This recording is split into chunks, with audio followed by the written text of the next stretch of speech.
1. The system can be fixed and installed by hanging it on a board or simply placed on the ground and can be easily moved by lifting the metal pipe at the top. 2. After the system is placed, it can be connected to the water inlet and outlet pipes. The water inlet and outlet joints of the system are both 3-4 inches MNPT threads.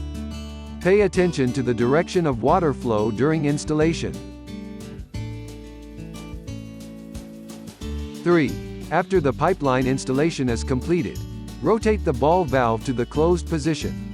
First open the faucet at home, and then slowly rotate the ball valve to the original water and filtered water positions to check whether there is any water leakage or slow seepage at the joints. After checking, it can be used normally. 4. When washing the car, except for the last rinse, please rotate the three-way ball valve to the unfiltered position, and use the original water to rinse the mud and foam. For the last rinse, rotate the three-way ball valve to the filtered position, and use filtered water to remove the ions for the final rinse.